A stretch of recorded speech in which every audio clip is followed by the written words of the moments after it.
যুক্তরাষ্ট্রের কংগ্রেসে শেষ পর্যন্ত পাশ হয়েছে প্রেসিডেন্ট ডোনাল্ড ট্রাম্পের বহুল আলোচিত কর ও ব্যয় বিল, যার আনুষ্ঠানিক নাম one big beautiful bill act. বিলটি পাশ হওয়াকে ট্রাম্পের জন্য বড় রাজনৈতিক জয় হিসেবে দেখা হলেও এর ভেতরে লুকিয়ে আছে গভীর মতবিরোধ, সামাজিক বিতর্ক এবং অর্থনৈতিক আশঙ্কা। পহেলা জুলাই সিনেটে ভোটাভুটির সময় বিলটির পক্ষে ও বিপক্ষে সমান সংখ্যক ভোট পড়ে। এই সমতা ভাঙেন রিপাবলিকান সিনেটর ও ভাইস প্রেসিডেন্ট জেডি ভ্যান্স, যিনি ট্রাইব্রেকিং ভোট দিয়ে বিলটির পক্ষে অবস্থান নেন। এরপর বিলটি পাঠানো হয় নিম্নকক্ষ প্রতিনিধি পরিষদে। সেখানেও দারুণ চাপের মুখে পড়ে বিলটি, বিশেষ করে নিজ দলেরই 3 সিনেটর সুসান কলিন্স, থম টিলিস ও রেন্ড পল। তাদের অবস্থান নিয়ে তৈরি হয় ধোঁয়াশা। গুঞ্জন ছিল তারা ডেমোক্রেটদের সঙ্গে হাত মিলিয়ে বিলটির বিরোধিতা করবেন, যদিও শেষ পর্যন্ত মাত্র 4 ভোটের ব্যবধানে বিলটি পাশ হয়। যুক্তরাষ্ট্রের স্বাধীনতা দিবসের দিন 4 জুলাই হোয়াইট হাউসে আয়োজিত এক পিকনিকে বিলটিতে স্বাক্ষর করেন প্রেসিডেন্ট ট্রাম্প। এর মাধ্যমে বিতর্কিত এই বিলটি এখন যুক্তরাষ্ট্রের আইনে পরিণত হয়েছে। স্বাক্ষরের সময় ট্রাম্প একে দেশের ইতিহাসে সবচেয়ে জনপ্রিয় বিল বলে আখ্যা দেন।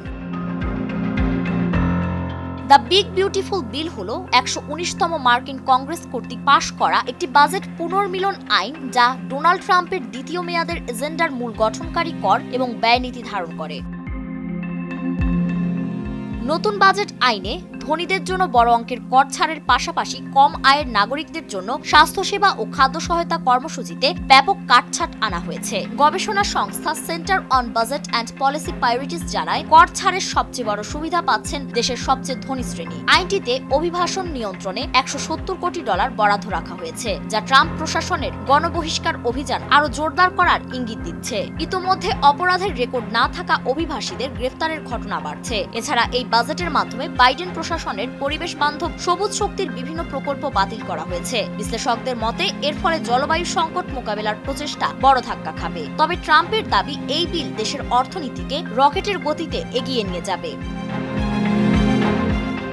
অর্থনীতিবিদরা আশঙ্কা করছেন, এই বাজেট বিলের কারণে যুক্তরাষ্ট্রের বাজেট ঘাটতি মারাত্মকভাবে বাড়তে পারে। কংগ্রেসের বাজেট অফিসের পূর্বাভাস বলছে 2034 সালের মধ্যে জাতীয় ঋণ $3.3 ট্রিলিয়ন পর্যন্ত বাড়বে। বিশ্লেষকরা মনে করছেন, বিগ বিউটিফুল বিল ট্রাম্পের জন্য রাজনৈতিক বিজয় হলেও এর সামাজিক ও অর্থনৈতিক প্রভাব যুক্তরাষ্ট্রের জন্য দীর্ঘমেয়াদী চাপ তৈরি করবে। ফারিন রহমান প্রীতি, নয়া দিগন্ত।